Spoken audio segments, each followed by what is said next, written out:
My name is Dylan, and here is my story.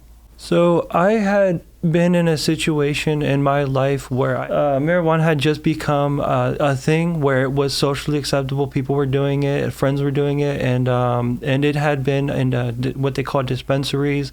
And so I had been doing it enough to where that it took up a majority of my time. It took up my life, and it became to the point where that's all that I did and look forward to. I was in an area where I wanted to change. I wanted my life to be better. I wanted things to be better. So I ran away from home. I took $800 off my dad's card that was supposed to be for pizza that night. And I just drove. I took the car and drove instead of getting pizza. And I ended up in LA. I ditched the car in underground parking. I put the card inside the car into the glove box. And I had been officially on my last couple $100s or whatever, because the hotel was the nicest. I didn't plan it, so the hotel was very nice. And I had been on the streets basically, and in Thousand Oaks and Newberry. And I had been homeless. I'd been walking in the rain, had no food, had no water, had run out of money and run out of just about everything except for the clothes that I was wearing. And I had needed some water, and I look on the freeway entrance, and there must have been like 20 to 30 quarters that I just seen on the ground sparkling and glimmering. So I was able to get some water.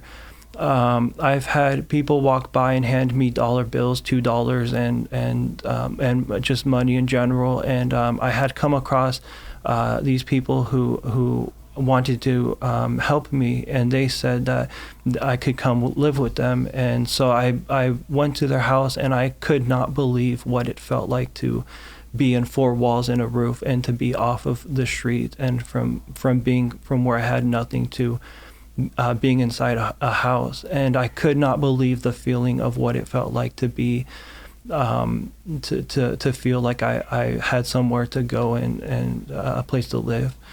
And then I had hit the streets again, and my mom was like, you should go to rehabilitation. And so I took an Amtrak 3,500 miles to Fort Lauderdale, Florida. I had stopped in the middle of New Mexico or Mexico, somewhere central United States, to basically get a hold of more of what I had relapsed on. And I had just used until I landed up in Florida, Fort Lauderdale. And so Fort Lauderdale, I was getting off the Amtrak like, oh, I hate this. I can't breathe. It's humid.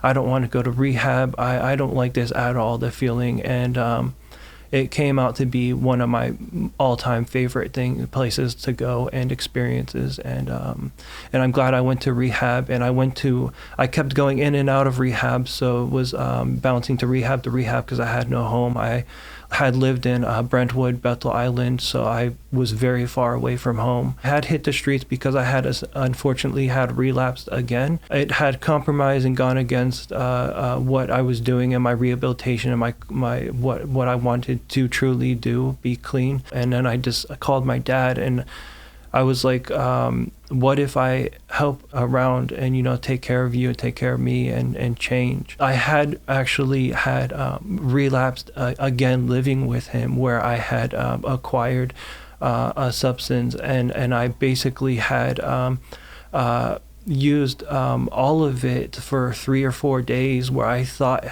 like things like heaven on earth were gonna happen that day, where it felt like things were going to line up, telling me something magical and amazing is going to happen. Because every time I had come to God and have given stuff to God, and God has acquired something, it always seemed to kick things off and change the atmosphere, change the weather, it changed the scenery. But I realized that maybe that is not what God is looking for. He's looking for something more, something greater, something more valuable. And so now I realize that is no longer what I no longer do that. I basically have been living with my grandparents since then. They took me off the streets, and I've been there for about more than 2 years, 2.25 years, and to where I have maintained the longest sobriety I've ever achieved. I usually relapse within 3 to 6 months, maybe 6 to 12, and I've been going to NA, Narcotic Anonymous, on Fridays. I have been coming to this this more orientated work order day program.